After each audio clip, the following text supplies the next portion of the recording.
포도원 품꾼의 비유 라고 하면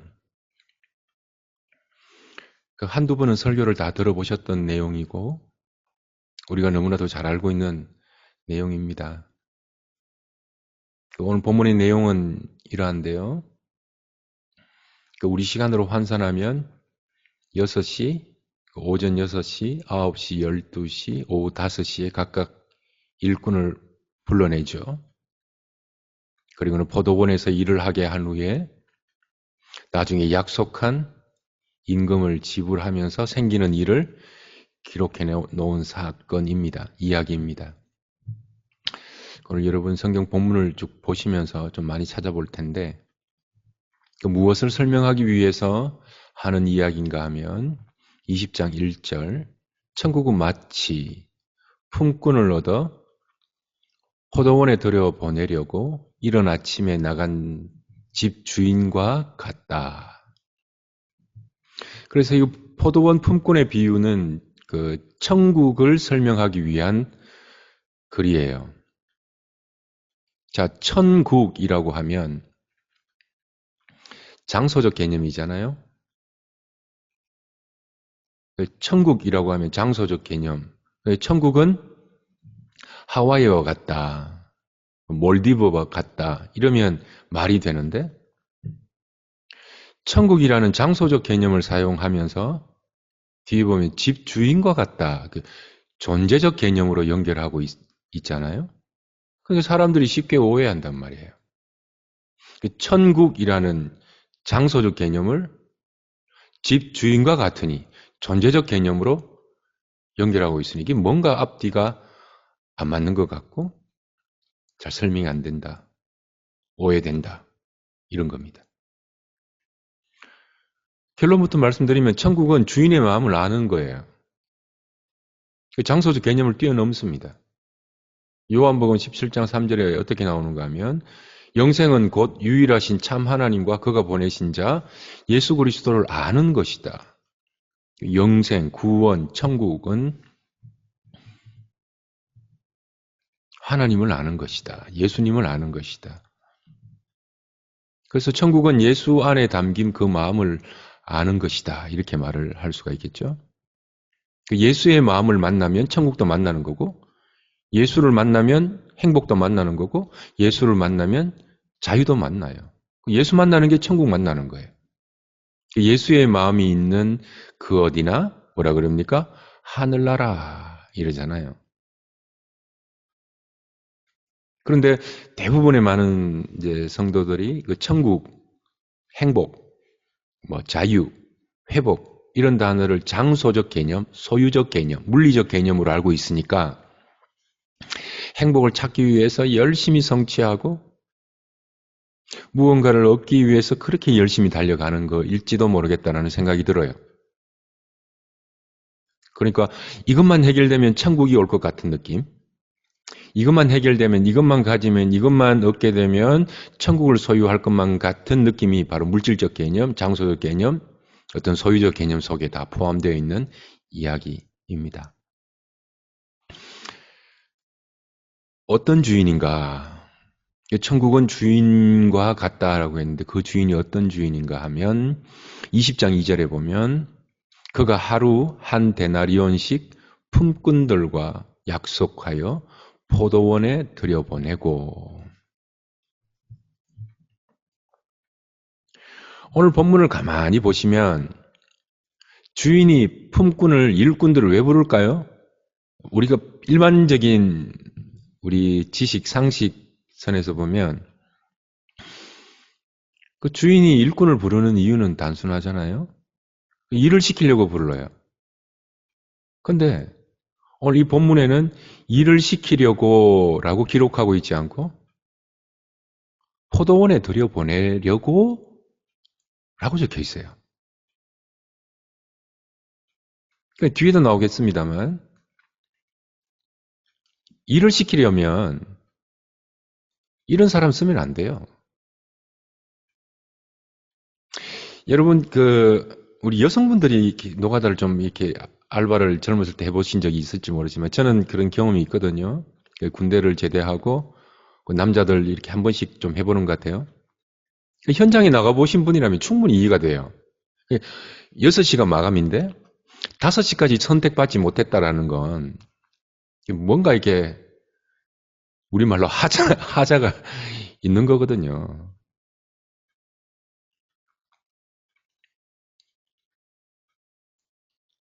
그 주인이 어떤 분인가 하면 포도원에 들여보내시기 위해서 이른 아침부터 나가서 사람들을 부르는 분이에요.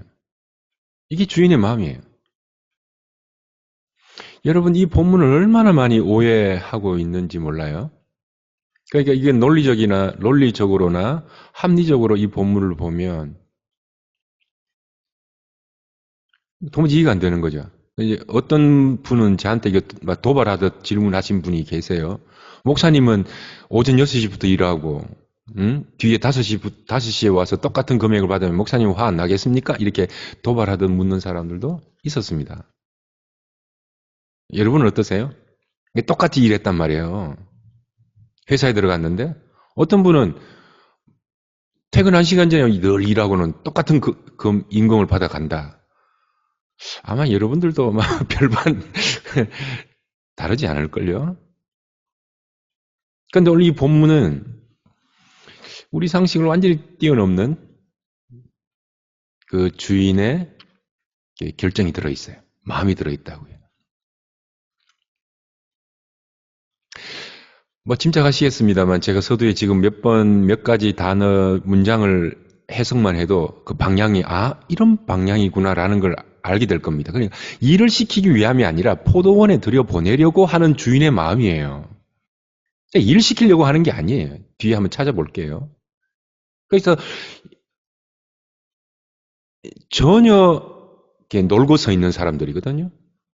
전혀 일할 수 없는 사람들을 불러서 일을 시키고 돈을 받을 수 없는 사람에게 돈을 지불하는 거예요. 그리고 그 주인이 품꾼을 부르고 계시죠. 여러분이 하나님을 부르는 것이 아니라 주인이 하나님이 부르시고 계시고 여러분이 천국을 향해 달려가는 자들이 아니라 천국이 내게 침노하여 들어오는 거예요. 여러분이 은혜를 붙들어서 은혜를 받는 게 아니에요. 뜬금없는 은혜들이 찾아오는 거죠. 아무런 준비 없이 갔는데 갑자기 은혜가 밀려오는 거죠. 침노하는 거거든요. 거기에 굉장한 하나님의 메시지가 있습니다. 오늘 이야기의 결론부터 말씀드리면 처음에는 천국 비유를 하다가 일할 수 없는 자들을 부르잖아요. 그럼 그 결말은 어떻게 되겠습니까? 결말은 십자가로 끝나요. 20장 19절 이방인들에게 넘겨주어 그를 뜬금없는 이야기 나와요. 앞에는 주인이 일을 시키는 이야기가 나오다가 마태복음이 곧바로 그 다음 사건이 바로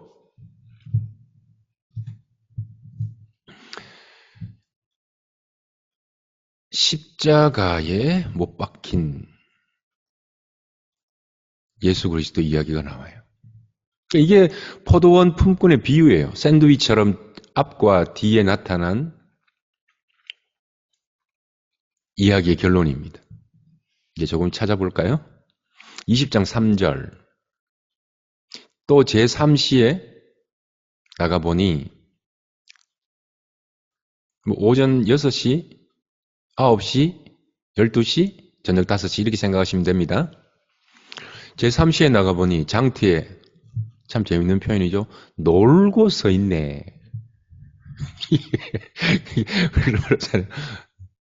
놀고 서 있네. 서 있는 사람들이 있는지라. 이제 이 헬라어를 우리 한국말로 번역해 놓으니까 놀고 서 있다 이렇게 번역하는데 파티하고 게임하고 놀고 있다는 말이 아니라 아무 일도 하지 않는다라는 말이에요. 부모님이 방에 애 공부하는 줄 알고 문 열었더니만 애가 아무것도 안 하고 있어. 놀고 앉았네 이러잖아요. 놀고 있는 게 아니고 그냥 아무것도 안 한다는 얘기예요. 이건 놀다라는 이 헬라 원어를 보면 아르고스라는 단어를 쓰거든요. 이 아르고스라는 단어가 우리는 놀고 서 있다지만 헬라어 원어에 보면 쓸모없다예요. 쓸모없다. 그리고 두 번째 미닝이 무직의 상태, 직업이 없다. 여러분, 지금 뭘 하려고 하는 단어인지 아시겠죠? 주인이 일 시키려고 하는 것이 아니라 포도원이 뭡니까? 포도원. 에덴 동산이잖아요. 천국이잖아요. 일 시키기 위함이 아니라 포도원에 들여보내는 사람들을 지금 묘사하고 있는 거예요. 그 무직 상태. 돈을 벌 수 없는, 양식을 벌 수 없는, 얻을 수 없는 상태예요. 쓸모없죠. 죄와 허물로 죽었던 자인데 시체가 무슨 쓸모가 있겠습니까? 품꾼들은 일을 하기 위해서 나가 있죠. 근데 왜 품꾼인가 하면 그날 벌지 않으면 그날 먹을 양식을 얻지 못해요. 그런데 이 사람들은 하루를 벌지 않으면 내일 먹을 양식이 없어요.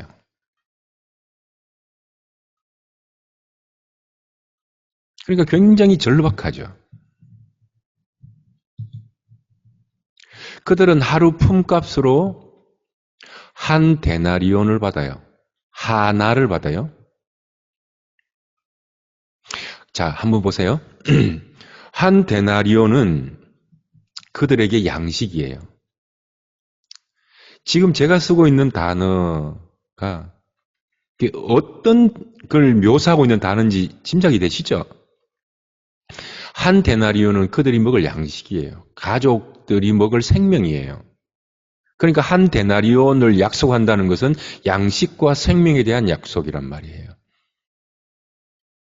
그러니까 주인이 찾아와서 아르고스, 양식을 벌 수 없는 무직 상태, 쓸모없는 사람들을 불러서 그들에게 양식과 생명을 주는 이야기라고요. 근데 그들이 예수를 때려 죽이잖아요.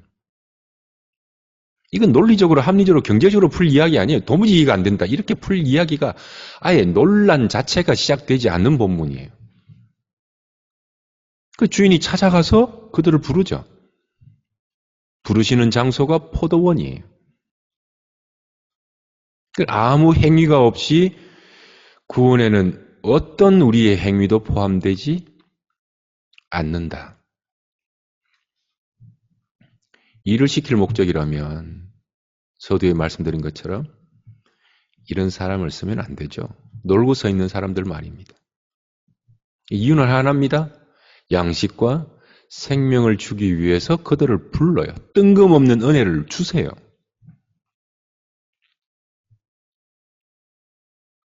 세 시간이 지난 3시간을 더 일한 사람과 3시간을 늦게 와서 3시간을 얻었던 사람, 두 사람 다 받는 임금은 동일한 값이에요. 한 데나리온, 양식, 생명. 그 하나가 뭐예요? 모노게네스, 독생자 예수입니다. 은혜도 하나요? 주도 하나요? 세례도 하나요? 그 하나를 받는 이야기를 하고 있는 거거든요.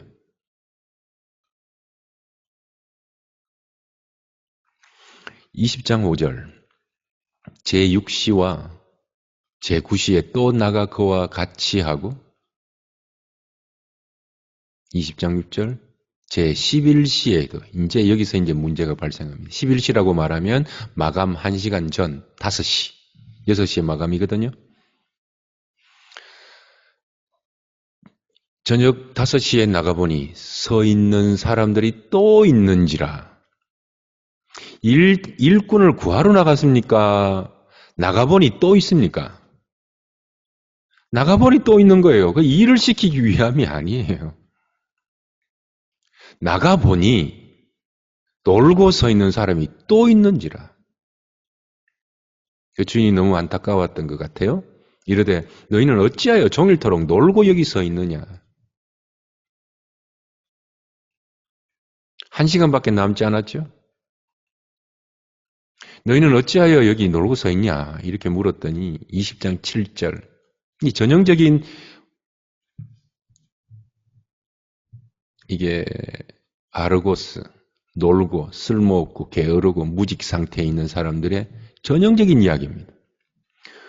20장 7절. 우리를 품꾼으로 쓰는 이가 없음이니이다.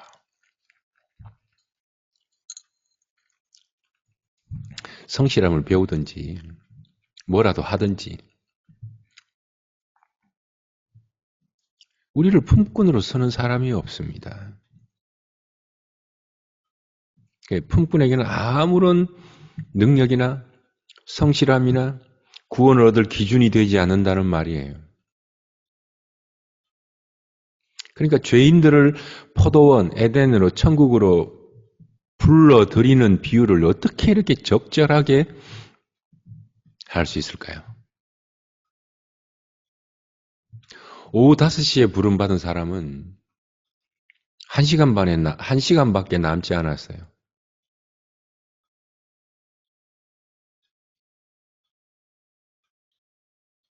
횡재죠, 뭐.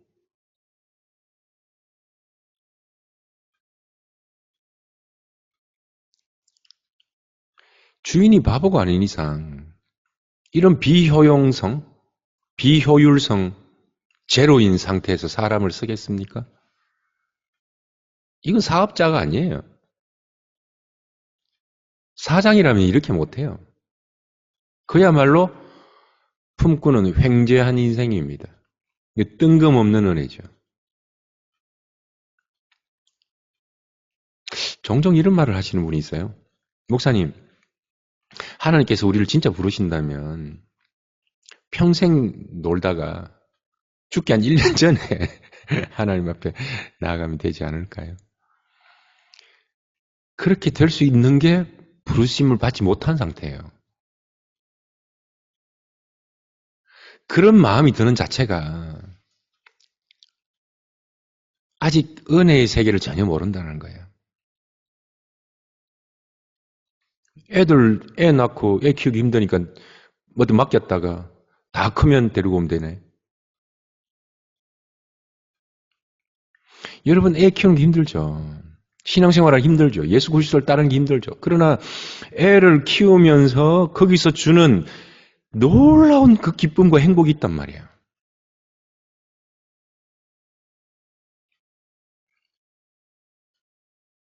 제가 얘기합니다. 그렇게 대그덜렁 해보세요.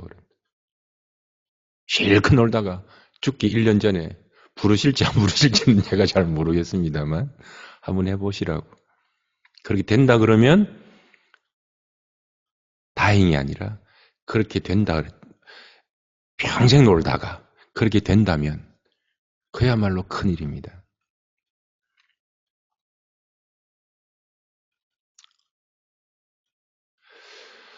문제는 새벽 6시에 온 사람도 오후 5시에 온 사람도 열심히 행복하게 일했어요. 근데 이제 문제는 계산할 때 드러나요. 아무런 문제 없었는데 계산할 때쯤 문제가 발생합니다. 은혜 받을 때는 좋았죠. 불러주실 때는 좋았죠. 주인이 약속한 임금을 줍니다. 약속한 대로 한 데나리온씩 줘요. 새벽 6시에 온 사람이 에게 돈을 줍니다. 너무 기뻤어요. 감사합니다. 나 같은 사람을 불러주셔서 감사합니다. 근데 그러고 보내면 좋은데 주인도 참 얄궂지.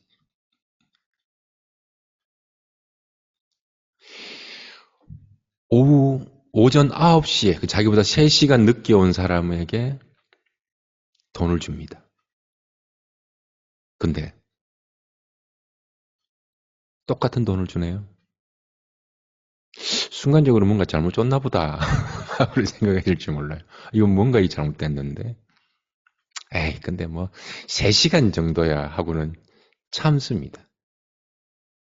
그런데 12시에 온 사람들 모여봐라 하고는 12시에 온 사람도 임금을 줍니다. 6시 제일 먼저 온 사람은 화가 조금씩 나기 시작해요. 근데 6시에 온 사람 정도라면 화를 낼 법도 하겠다라는 생각이 드는데 생뚱맞게 늦게 9시에 온 사람이 자기도 6시보다 더 받아놓고는 자기보다 3시간 늦게 온 12시에 온 사람 돈을 더 받는 걸 보고 짜증을 내기 시작합니다. 9시에 온 사람은 생뚱맞게 왜 화를 낼까요?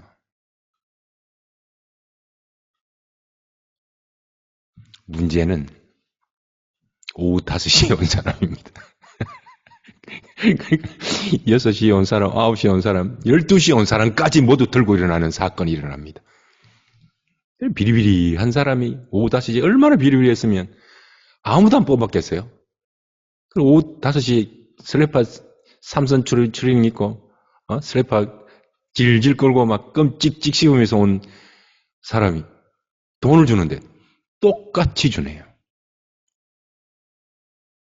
이 임금을 보고 모두 뚜껑 열리는 이야기가 오늘 본문 이야기입니다. 완전히 뒤집어지죠. 3시, 6시, 9시, 11시. 오전 9시, 6시, 9시, 11시, 오후 5시. 모두 부름받아 행복하게 일했습니다. 주인과만 일할 때는.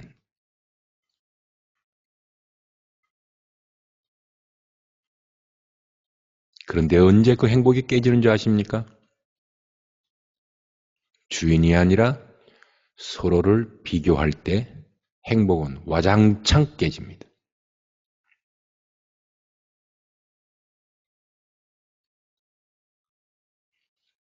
처음 자리를 잊어버리면 보이는 것은 비교밖에 남지 않습니다. 내 행위밖에 남지 않습니다. 자기 행위의 결과값만 기대하는 거죠.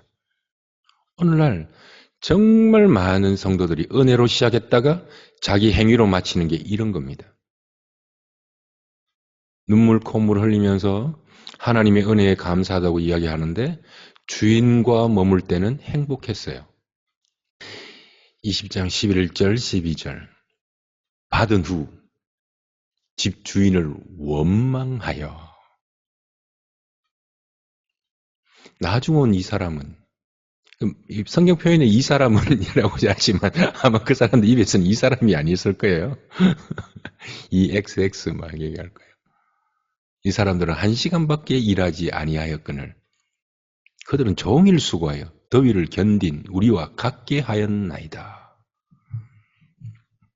이것이 주인과 멀어지고 자기 행위를 돌아보면 나타나는 결과입니다. 나는 이런 수고했다. 저런 노력을 했다. 이것을 자기 행위라고 해요. 자기 행위, 자기 의가 드러나면 처음 자리에서 멀리 왔구나 생각해도 무관할 것 같아요. 은혜가 분노로 변하고 호의가 권리로 변합니다.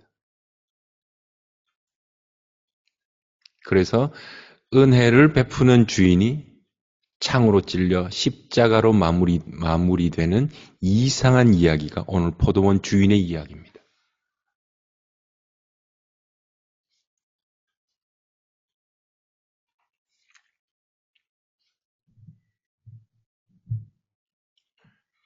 주인님, 불공평하잖아요.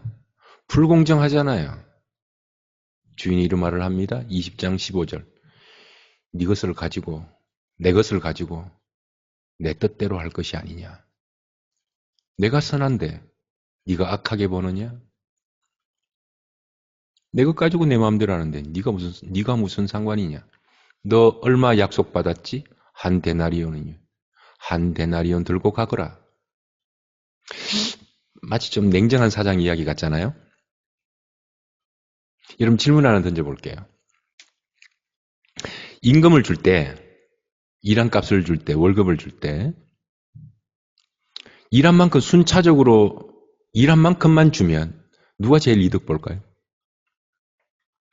처음이 온 사람이나 나중 온 사람이 똑같이 한 데나리온을 주면 누가 가장 손해볼까요? 주인이 제일 손해봅니다. 그런데 여기서 오늘 등장하는 인물 중에 제일 손해보는 분은 부자예요. 주인이에요. 근데 처음부터 하나도 없던 사람이 왜 손해라고 생각할까요? 진짜 손해는 주인이고 진짜 은혜는 주인이 베푼 것인데 어느 순간 불공평하다, 불공정하다. 왜 이런 이야기가 나올까요? 여러분 이 이야기를요. 물질적 공평, 또 그리고 물질적인 어떤 소유적인 공정으로 읽으면 답이 나지 않아요.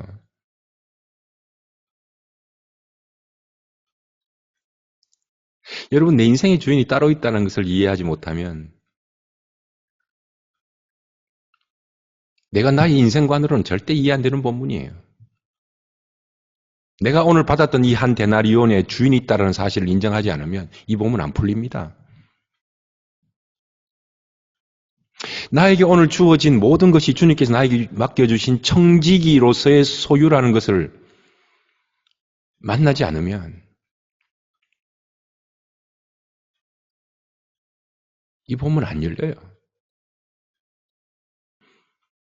그래서 본인은 불공정하다, 불공평하다라는 느낌을 안 가지고 산다고 생각하시는 분이 굉장히 많아요.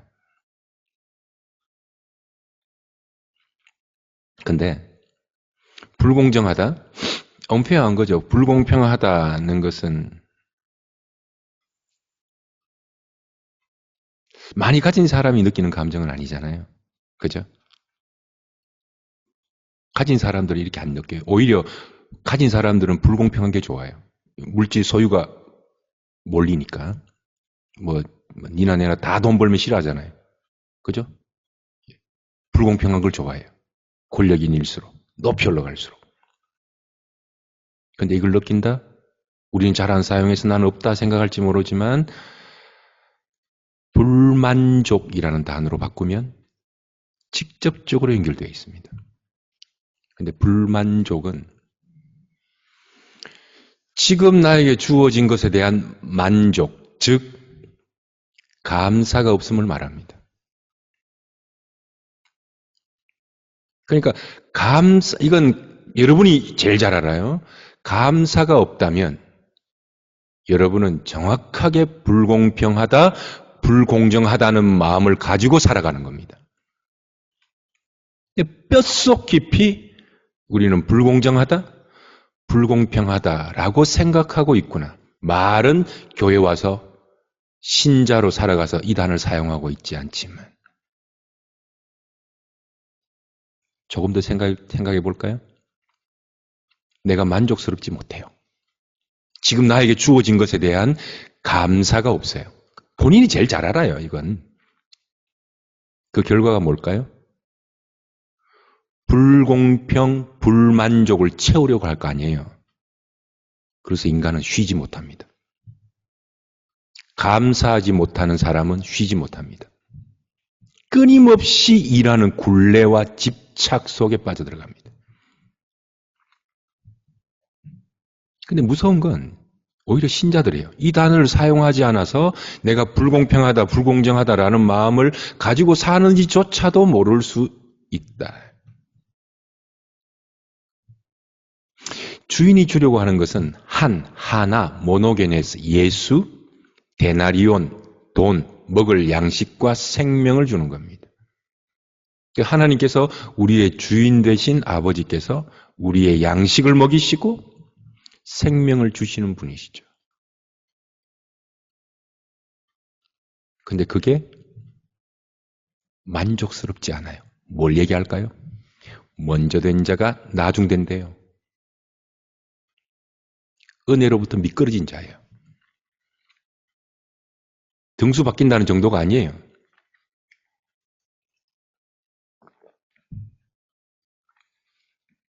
제일 불행한 사람이 천국 갈 사람인데 결국은 천국 갈 사람이 이 땅을 지옥으로 살아가는 사람이 제일 불행합니다.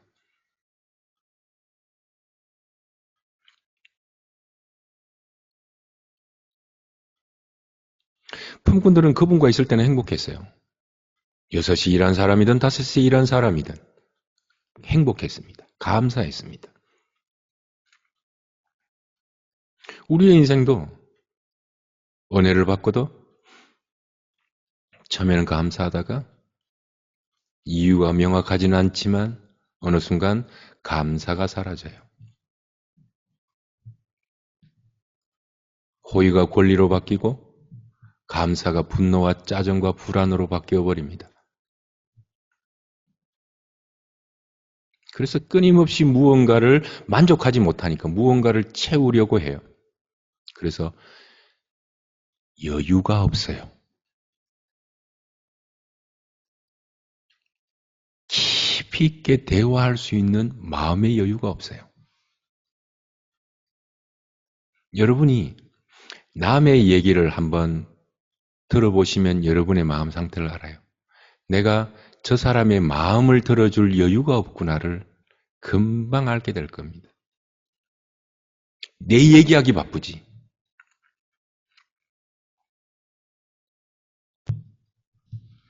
제가 요즘 발견하는 건 정말 많은 분들이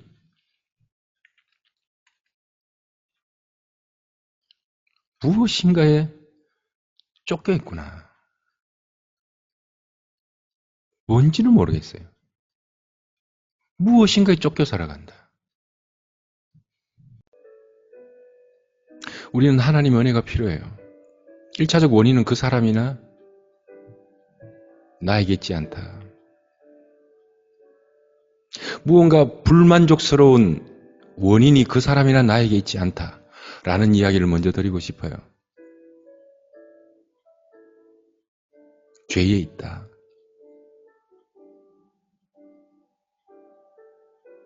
어떤 한 분이 자기가 옛날에 바보처럼 살았던 자기 자신이 용서가 안 된대요. 바보 같은 선택, 바보 같은 행동 때문에 자기가 자신이 용서가 안 된다는 거예요. 여러분 바보 같은 선택, 바보 같은 행동 때문에 여러분을 막 자신이 용서가 안 되고 자신이 미워질 때가 있잖아요. 여러분 그건 반대로 생각해 보면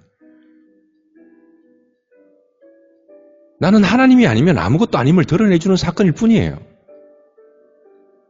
그런 인생의 사건들을 만나지 않으면 사람은 어디까지 치고 올라가는가 하면 하나님의 자리까지 치고 올라간다니까요. 이게 브레이크 없는 자동차 같은 거예요. 집을 사고 차를 사고 어떤 물건을 사고 모으고 소유해 나갈 때 사람들은 몰라요. 그러니까 이게 행복을 줄 거라고 믿어요. 영원할 거라고 믿어요. 그 브레이크 없는 자동차라니까요. 근데 어느 순간 여러분이 살면서 정말 바보 같은 자기 자신, 바보 같은 행동 선택이 걸려 있잖아요. 그게 감사해요.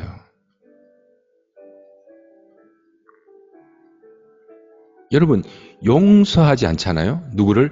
자기 자신을 용서하지 않잖아요. 누구도 용서하지 않습니다. 설령 하나님이라 할지라도 여러분이 용서하지 않죠?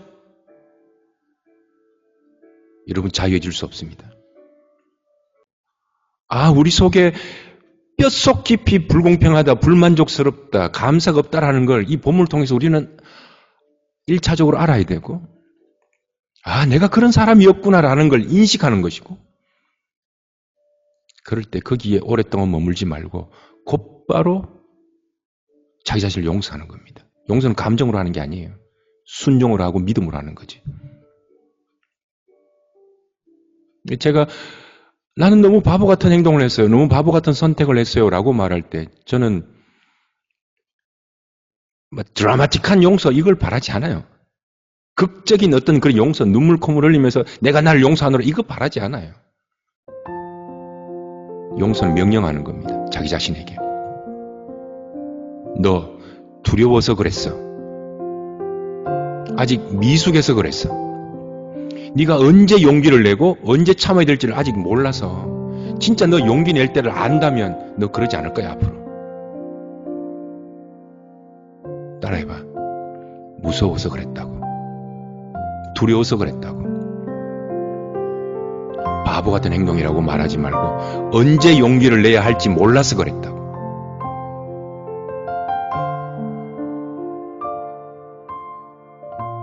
괜찮다. 바보 같은 선택이 아니었고 바보 같은 행동이 아니라 품꾼 존재, 품꾼인 존재를 드러내시기 위한 하나님의 은혜다. 그거 모르고 살아가는 사람이 훨씬 더 많다. 그거 모르고 용기 있게 살아가는 것보다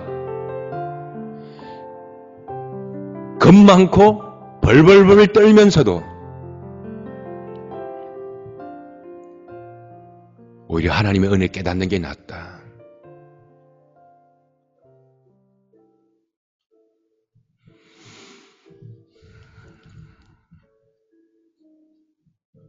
저를 한번 따라해 보실래요? 내가 나를 용서합니다.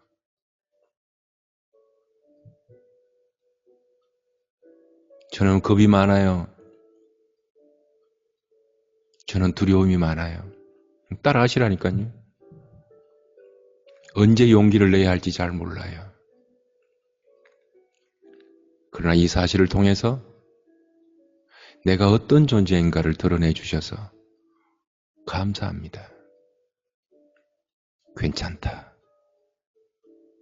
괜찮다. 두 번째, 내가 미워하고 싫어하고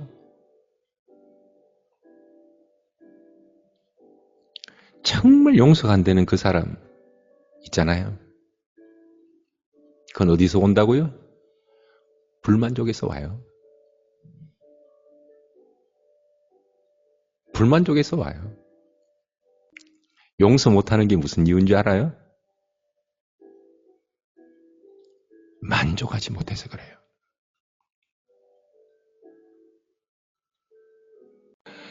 절대 용서가 안 되는 사람, 잘 이게 감정적으로 용서가 안 되는 사람이 있어요. 이건 첫 번째, 하나님의 거리가 멀어지면 멀어질수록 용서가 잘 안 돼요. 왜? 품꾼들 보세요. 처음에는 행복했잖아요. 근데 비교하는 순간 그 하나님께 거리잖아요. 그것도 아니라면 두 번째 경우인데 내 속에 용서 안 되는 사람이 있을 수 있어요. 절대 나의 힘으로는 안 되는 일이 있다는 걸 알게 하세요. 왜 알게 하실까요? 한계를 깨려고요. 그릇을 넓히려고요. 근데 감사한 건 뭔지 아십니까? 내 그릇 키우려고 그 사람을 도구로 사용하고 있으니 그 사람한테 얼마나 미안합니까? 용서 진짜 안 되는 사람한테 밥 사줘야 돼요. 야, 저 사람을 나의 도구로 사용하고 있구나.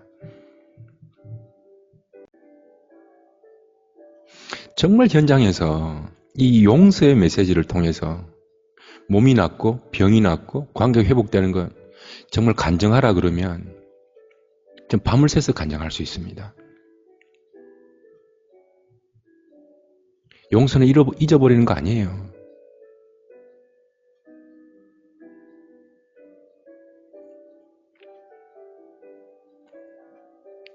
붙들리지 말라는 게요. 그 사람 사랑하라는 말 아니에요. 그 용서 아니에요. 붙들리지 말라는 거예요. 그를 놓아주라는 말이 아니에요. 내가 나를 놓아주라는 말이거든요. 그 사람으로부터. 내가 그 사람 놓아주지 않죠? 하나님 그거 안 푸십니다. 하나님께서 보이는 형제를 사랑하지 않고 예배 드리다가도 화해하지 못한 사람이 있으면 예배 관두고 화해하고 오라 그래요. 용서하는 건요. 그를 놓아주는 게 아니라 그를 붙들고 있는 나를 놓아주는 거예요. 여러분 용서할 때 몸 낫습니다.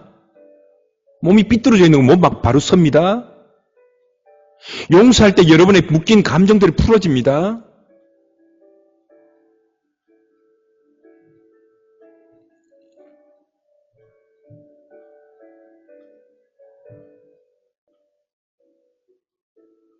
내 삶 속에 엄청난 불만족이 있구나. 도무지 감사를 모르는구나.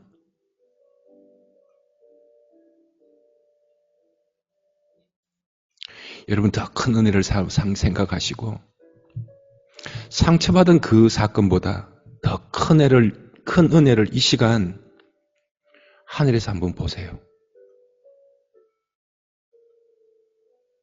그게 사람이든 사건이든 감정이 안 생겨도 좋아요. 믿음으로 하나님 용서 안 되는 사건이 있습니다. 용서 안 되는 일이 있습니다.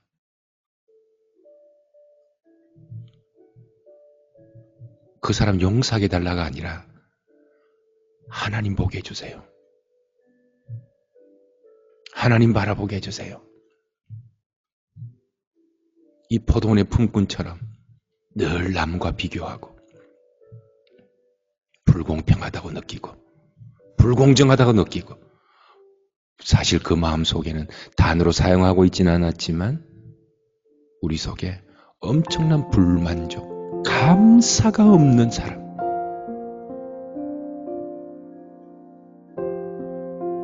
하나님 나는 용서할 자격도 없는 사람입니다. 이 시간 여러분 잠시 여러분의 그 사건에 위에서 본다고 생각해 보세요. 그냥 아무것도 안 해도 하나님 주셔서 감사합니다. 상처보다 더 큰 은혜가 이 시간 머리에서부터 발끝까지 임하게 하여 주시옵소서.